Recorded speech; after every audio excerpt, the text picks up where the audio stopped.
Javier Esteban es profesor doctor de la Universidad Camilo José Cela. Su investigación doctoral se centró en diversos aspectos psicológicos, sociales, antropológicos y legales del empleo de sustancias visionarias por parte de las iglesias cristianas ayahuasqueras, de la ayahuasca.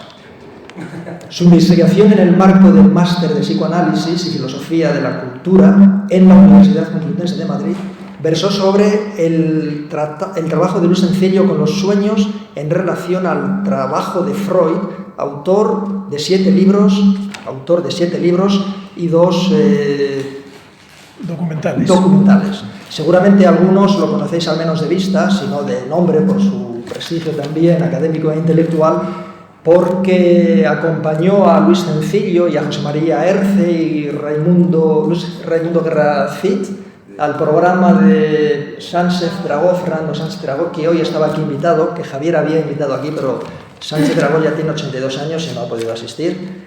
Y seguramente los que os suene su cara de vista puede ser de esto. Así que bueno, le damos la palabra y la bienvenida a nuestro amigo Javier Esteban. Bueno, buenas tardes. Gracias, Gustavo, por organizar este merecido evento, ¿no? de un hombre tan olvidado, tan poco entendido como Luis Sencillo.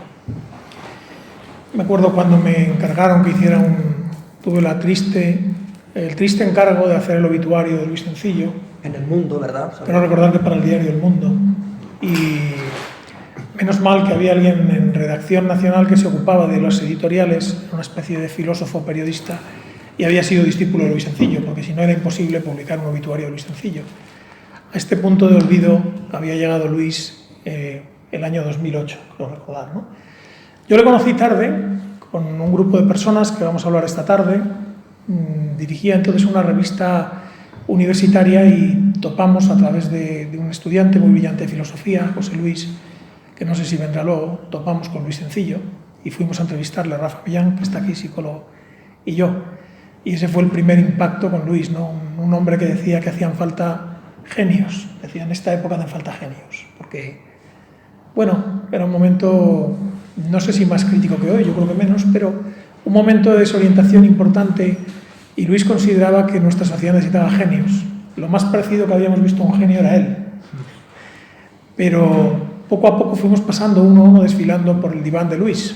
A mí me tocó con la parte de los sueños. Había escrito un libro donde condensaba de algún modo sueños y pesadillas de la primera infancia, la segunda infancia y la primera juventud, y este libro cayó en manos de Luis. La segunda o tercera vez que fuimos a verle, quizá el día de la entrevista, le entregué el libro Duerme Vela y entonces Luis dijo, esto sí que me interesa. Entonces decidió que yo tenía que hacer un trabajo con mis sueños y tenía toda la razón, y así estuvimos 2 o 3 años pues yendo semanalmente a hablar de sueños, de tal manera que la terapia, más que una terapia, era una consulta casi de oniromancia en un principio, no era una terapia al uso, sino que era ir. Luis leía los sueños, yo le contaba el sueño, cómo lo había visto, si se había revivido, si era repetitivo, si era un sueño obsesivo, si era un sueño vívido, y lo que hacía Luis era analizarlo conmigo y después, de un modo muy, muy disimulado, ir entrando en terapia.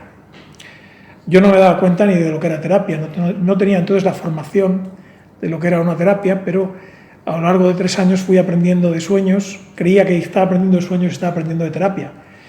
Entonces era un Sencillo muy distinto al que se ha dibujado aquí hoy por sus viejos amigos, lo cual se agradece. Era un Sencillo que estaba ya lejos del poder, estaba muy lejos del poder, muy lejos. Contaba ya una edad muy respetable y prácticamente se dedicaba a coordinar a un grupo de terapeutas jóvenes o de mediana edad que trabajaban, que eran de su escuela, y a seguir manteniendo contacto intelectual, sobre todo con el centro de Salamanca, al cual representáis muchos de vosotros. Pero Luis no era ya un hombre notorio, ni un hombre público, ni un hombre... Entonces tuvimos la suerte de encontrar a un Luis Sencillo que era un hombre ya que miraba el final de la vida prácticamente, ¿no? Pasaba, me acuerdo, muchas horas con los ejercicios de San Ignacio, bastante encerrado en sí mismo, porque estamos hablando no de Luis catedrático, ni decano, ni nada de eso, sino de Luis Cencillo, ya un señor mayor que vivía aquí cerca, solo en su casa, que estaba muy activo intelectualmente, que quería escribir todo lo que pudiera antes de morirse y que nos recibía como un grupo de jóvenes recién llegados. Y es verdad, nuestra revista era un poco aguafiestas en la universidad, era un poco libertaria dentro de un orden, y Luis nos pareció un referente intelectual, ¿no? Dijimos, aquí está Luis, este hombre. Claro, cuando empezamos a estudiar a Luis, los que éramos más o menos estudiosos, y ver el carácter poliédrico de su obra, su completitud absoluta, su visión del hombre integral, ¿no? Nos quedamos fascinados. Claro, este hombre sabe prácticamente de todo, ¿no? Sabe, al que le gusta la ley, pues sabe de leyes también, pero sobre todo sabe de teología, sabe de antropología, sabe mucha filología, que había algún filólogo, sabe muchísima filosofía, y entonces a cada uno nos da un poco, en forma de terapia, porque esto era lo más gracioso. Allí las normas del psicoanálisis eran burladas con facilidad, porque éramos todos conocidos, éramos en gran parte amigos, de tal manera que aquello parecía una melé más que un psicoanálisis, ¿no? Era todo como que casi te llegaba lo de la sesión anterior, te llegaba en forma de telepatía, ¿no? Estábamos todos casi como una secta de jóvenes que seguían a Luis Cencillo, ¿no? Bueno, para que veáis visualmente cómo. Entonces empezamos a trabajar con los sueños. Yo creía que los sueños, como decía Kant, eran algo así como un arte involuntario, una escritura automática con un carácter estético, porque les había dado ese carácter poético a la hora de escribirlos, pero no creí que los sueños tuvieran, y ese era el gran reto, un significado, y era lo que a mí me movía para ver a Luis, aparte de aprender de todo, era ver si de verdad aquellos sueños tenían algún significado. Entonces Luis estaba trabajando en su tercer libro, su tercera obra de sueños, que para él era la obra que compilaba los sueños y sus verdades. Se ha hablado de lenguaje, sueños y terapia, también de los sueños, función terápica, pero para él el libro que corregía estas dos obras, el último libro de sueños, el libro final, por así decirlo, era Los sueños y sus verdades. Estaba en ese momento de escritura, de tal manera que a mí me tenía como un gran amigo humano, humanista, pero también como un cobaya de aquello que iba escribiendo, de aquello que iba terminando de escribir, terminando de discernir, ¿no? Entonces, claro, yo me di cuenta que Luis lo que había hecho era prácticamente, en primer lugar, además de tener una noción exacta de lo que es el hombre, una noción antropológica, una noción psicológica, también una noción teológica, una cosmovisión. Luis tenía una cosmovisión, de tal manera que no era el psicoanalista al uso, que tenía una ideología más o menos dogmática de facción del psicoanálisis, sino que tenía una visión completa. Es curioso porque durante años y años nos ocultó su proximidad al sacerdocio. Yo no sé por qué la ocultaba. Tuve que enterarme por una beata que era amiga de mi madre y que iba a sus misas. Entonces, cuando se me ocurrió la genialidad de preguntarle a mi madre, de presentarle a mi madre, y mi madre le dijo, Padre Luis, me acuerdo que cerró la puerta de la fundación y dijo, callaros, callaros, callaros. No quería saber nada de eso. Y luego iniciamos non nato la grabación de un documental muy amateur, con un realizador que recibió varios de los antipremios. En España resulta que se llaman antipremios, a los que peor hacen cine. Bueno, pues mi amigo, entonces Antonio Díaz, lo grabó y luego le dieron varios premios de anticineasta por distintas películas que había hecho. Con lo cual aquello no lo acabamos montando, pero el material está ahí y Giner me insiste en que hay que localizarlo. También, por supuesto, los dos amigos que están aquí, Rafa e Iñaki, que colaboraron en él conmigo, ¿no? Y bueno, digamos que yo me di cuenta, volviendo al hilo de la conversación, que Luis se había empollado todo lo que existía de los sueños, desde esa visión integral del ser humano, había empezado autor por autor y había empezado a analizar a todos los grandes autores que trabajaban los sueños. Esto solo lo podía hacer Luis, evidentemente.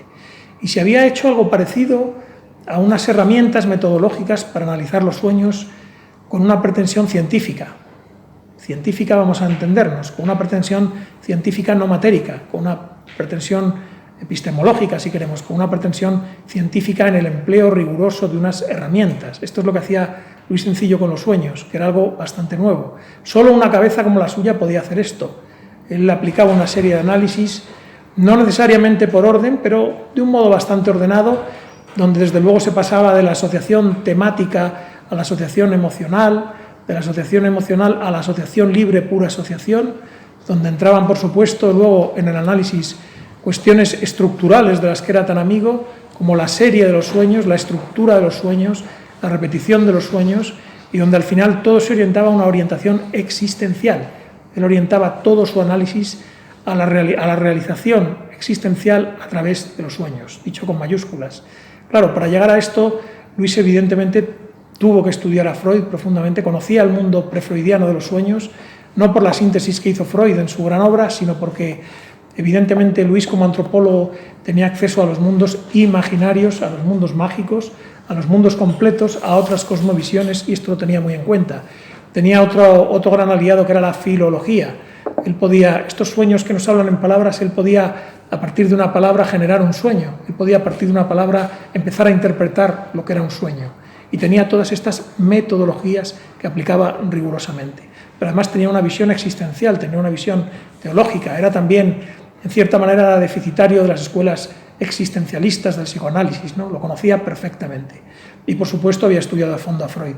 Es curioso porque él siempre tuvo la tendencia a separarse de su maestro Freud. Voy a decir su maestro Freud porque creo que de todos los presentes es maestro. Él tuvo una tendencia quizá un poco exagerada a separarse.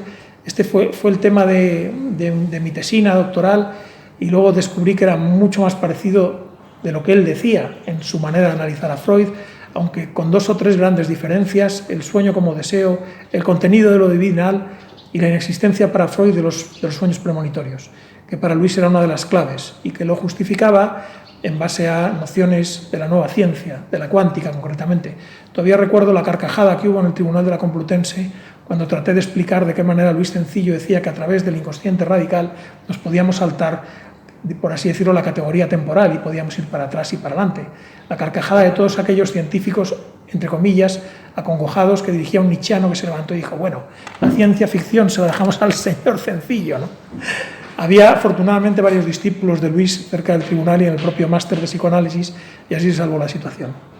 ¿Qué pretendía Luis con los sueños? ¿Qué hizo conmigo concretamente para hablar de lo personal y para hablar de lo que le vi hacer, que es mejor siempre? Pues prácticamente toda la terapia se vehiculó a través del lenguaje de los sueños.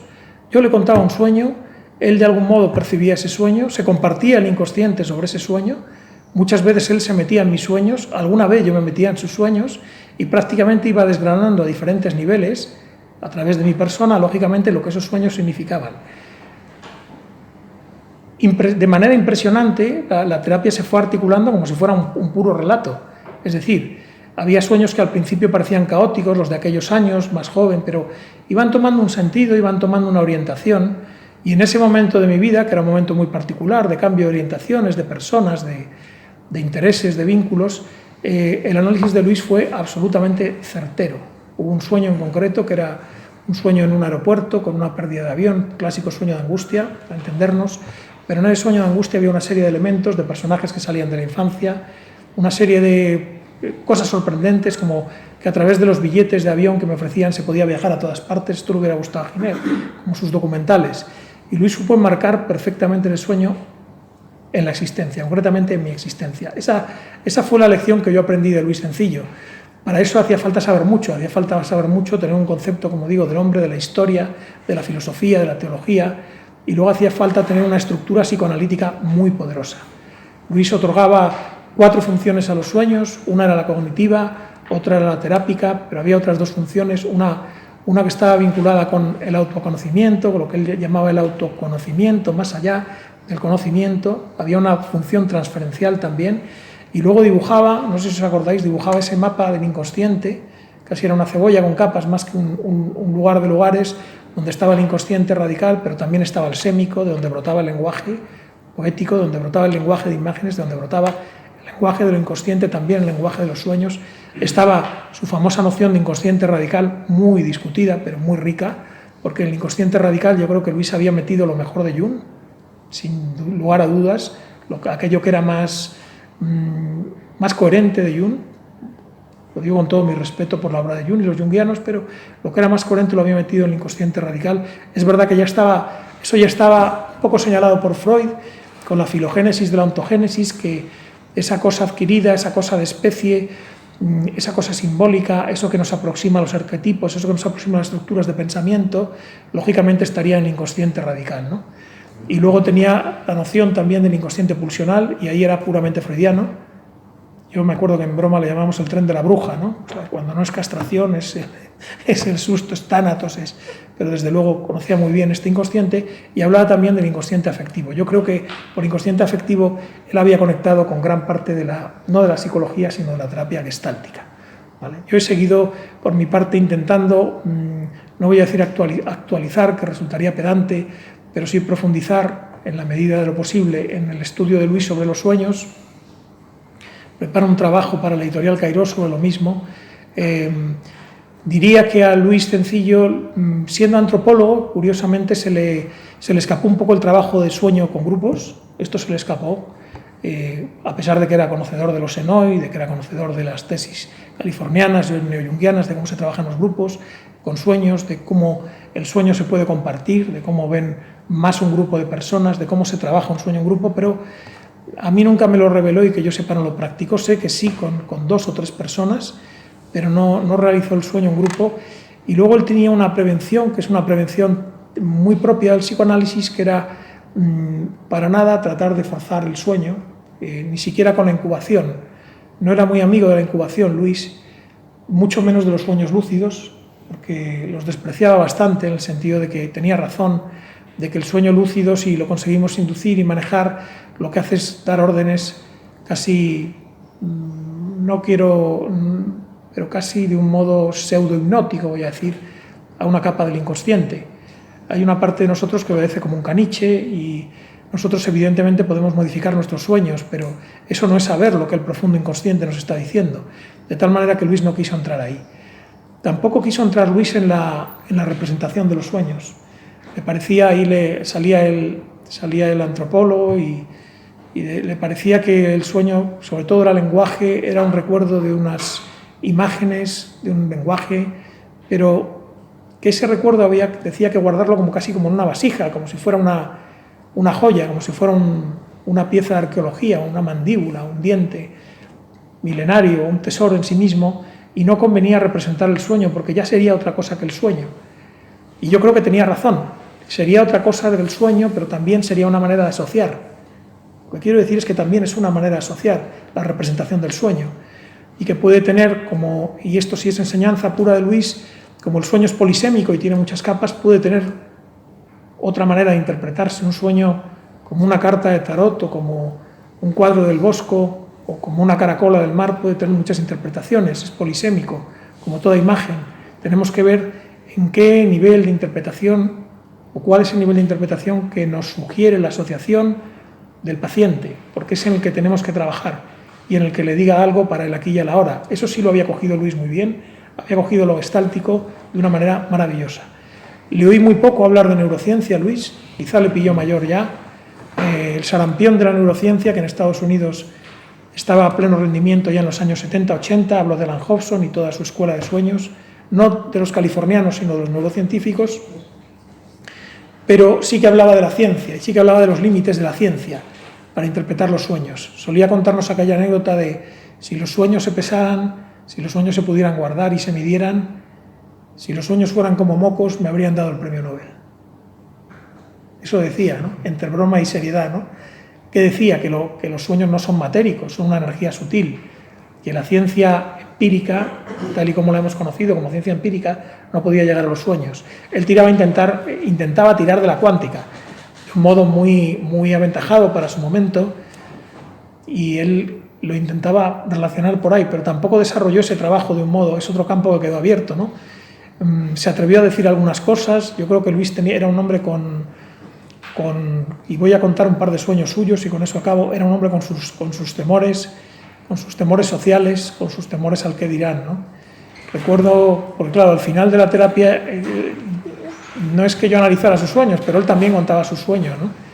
Y recuerdo 2 sueños especialmente, uno de ellos, que además nos atañe hoy aquí yo creo, uno de ellos hablaba de la relación que tenía con el lenguaje. Él estaba en una charla, pero hablaba una lengua que nadie entendía.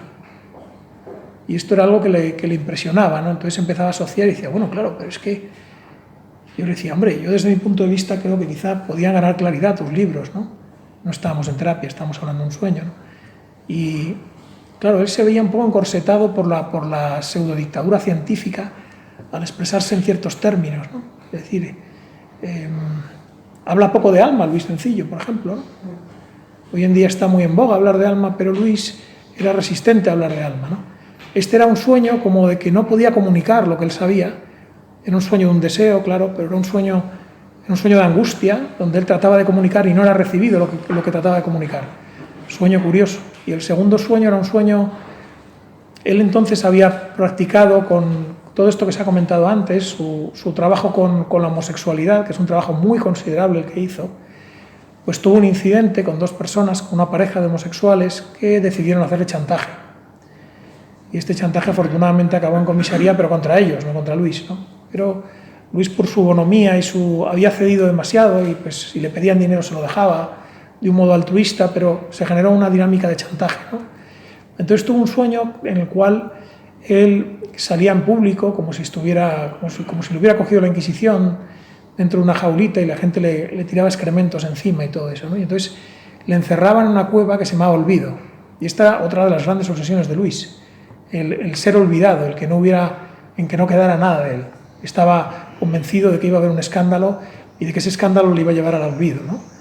Yo creo que estas dos formas de soñar, estas dos maneras de soñar al final de su vida, pues dan un poco una idea de cómo son los últimos años de Luis, ¿no? Que son, quiero escribir, quiero dejarlo todo, quiero que se me entienda, y nos retrotraería su vínculo originario, complejo desde luego, con su madre, difícil con el padre, ¿no? Y a la personalidad más profunda de Luis, que es verdad que en los últimos años vivió prácticamente...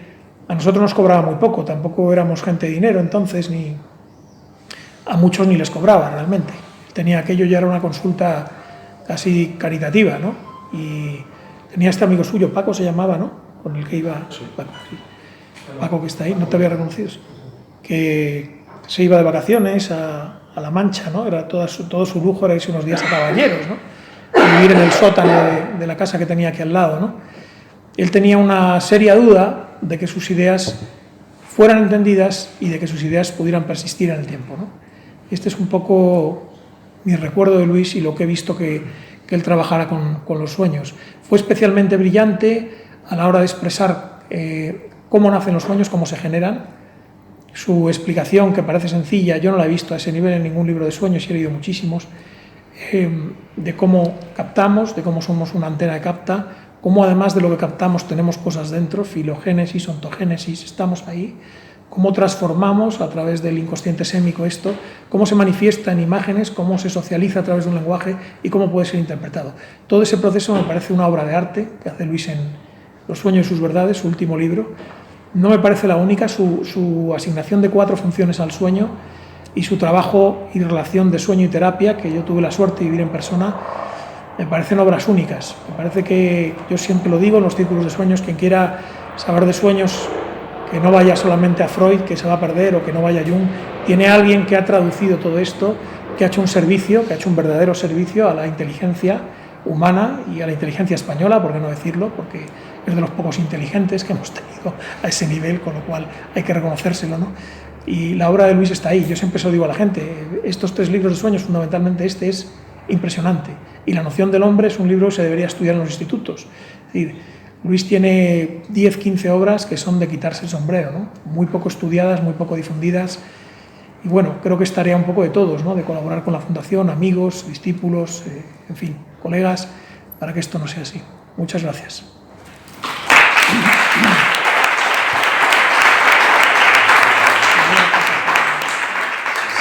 Si alguien quiere preguntar algo... Si alguien quiere preguntar, tenemos tiempo. Allí al fondo...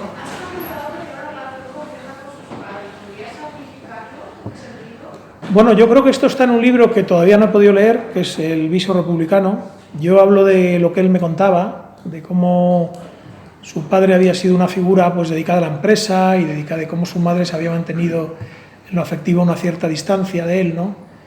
Y cómo él se había refugiado en la cultura, en la epistemofilia, diría Freud, ¿no? Cómo había atravesado la infancia ya desde... No, la infancia tardía, digamos, la primera inteligencia la había metido en la guerra y la había metido a estudiar de un modo autodidacta, pero él siempre tuvo una relación, bueno, cuando él hablaba de las mujeres hablaba de un modo particular, ¿no? Incluso a veces hacía como bromas, ¿no? Decía, claro, es que fíjate que soy sacerdote, pero es que me persiguen y qué pesadas son.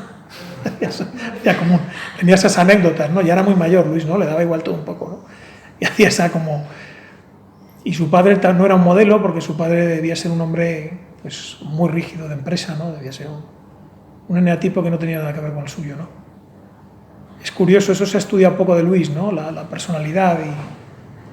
Fijaos que fueron 3-5 años de relación muy intensa y no sé quién se enteró, quizá para el documental, porque nos enteramos, oye, es verdad que estás dando misa, porque todos sabíamos que había sido la Compañía Jesús, que había sido apartado de la compañía, pero no, que continuaba en la iglesia y no quedaba misas aquí al lado de la calle Serrano. Entonces fue una sorpresa, nos quedamos de piedra todos, pero queda...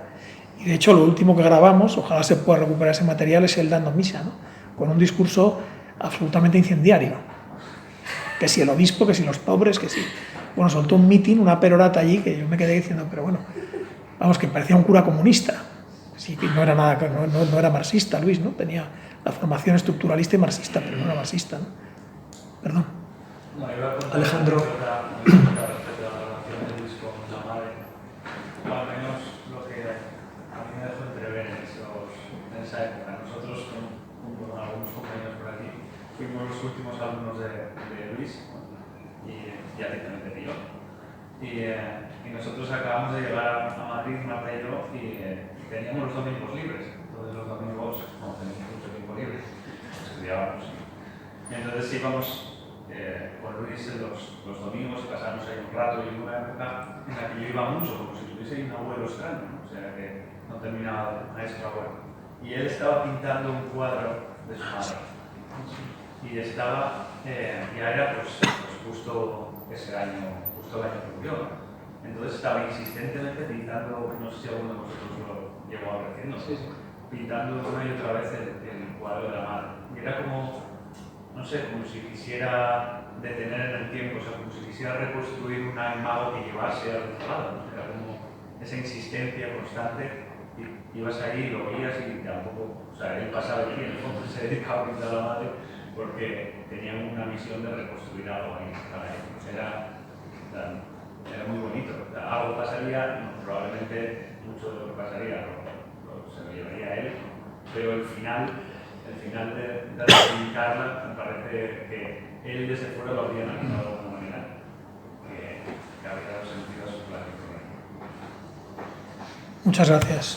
Deja pasar a Rafa. Otra pregunta de Mariano. Mariano. Juan, ¿quién quieres? Juan. Mariano. Juan. Me ha parecido muy interesante el trabajo sobre los sueños. No el de Luis, que ya le conozco, sino el que tú has hecho. Y sobre todo la obsesión que tenía por que se olvidasen de él una vez que escribiesen la obra. No solamente se olvidaran de él cuando ha muerto, sino en vida. Y entonces yo, el sueño ese, mi pregunta que me hago es ¿en qué medida Luis tenía bien analizada la envidia en este país? Donde innovar, crear, es difícilmente reconocible. Posiblemente en Francia sí lo reconocen. La pintura, ¿no? Sí. Entonces yo creo que ahí voy a ser un poco crítico. El tema de la envidia no estaba muy bien trabajado. Estoy totalmente de acuerdo. Sobre todo porque él, claro, él era un hombre bueno, y yo creo que hasta cierto punto ingenuo en eso.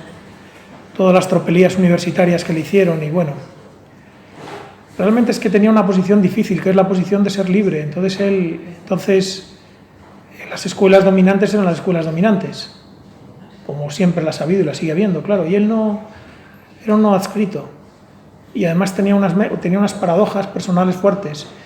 Era un hombre religioso, era un sacerdote, pero no era un sacerdote de la teología de la liberación.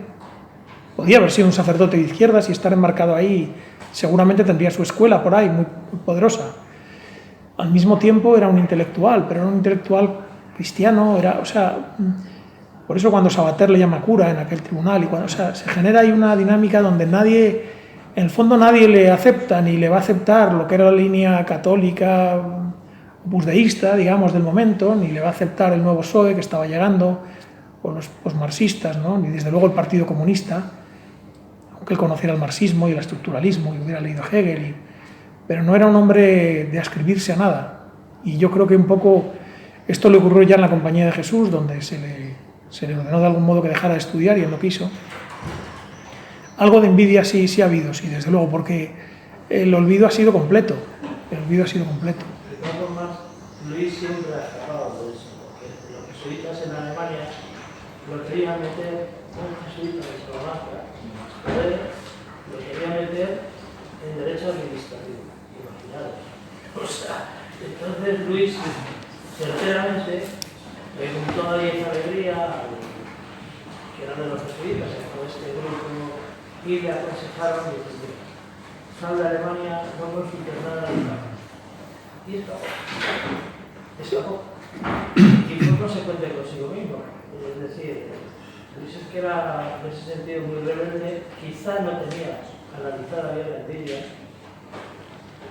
y no sabía manejar. Cuando uno sale y expresa algo bueno que tiene, ¿cómo va a recibir los golpes si se deja y qué tiene que hacer ante un público envidioso que no es nadie más? Has contado el tema de los homosexuales, de esa pareja que cada vez le pedía mucho. ¿Qué tenía que haber hecho? ¿Seguirle dando? Le siguió dando, ¿no? Sin embargo, en el sueño mira la pobreza.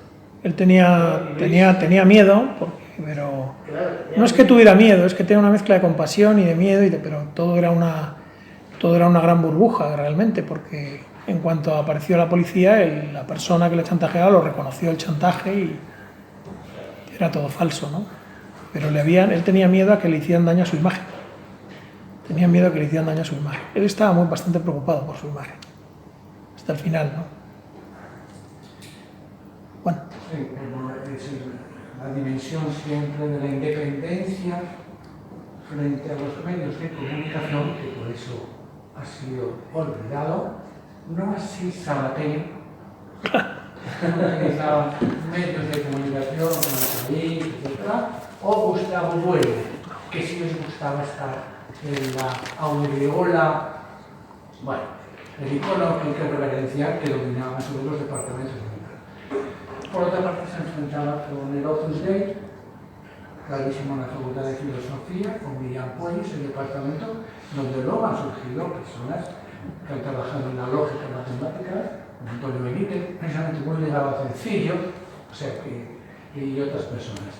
Y luego otro punto, yo diría otro aspecto de su dimensión religiosa. Yo me acuerdo de haber visitado a Luis Sencillo cuando estaba haciendo un curso de alemán en Köln, en Colonia. Estuve allí, estaba Dormo al lado, y fui a visitarme, y precisamente estaba haciendo una labor de sacerdote, pero en un hospital. Era la parroquia, pero un hospital, ¿verdad?, que atendía a los enfermos. O sea, en verano, en julio y agosto, pues pasaba allí haciendo esa labor social, religiosa, de apoyo a los enfermos, etc. Lo cual demuestra ya esta otra dimensión, me parece, religiosa, cuando hemos hablado aquí de la religión. Muchas gracias, que es de la que va a hablar el siguiente ponente, me parece. Os dejo y... Bueno, gracias. Gracias.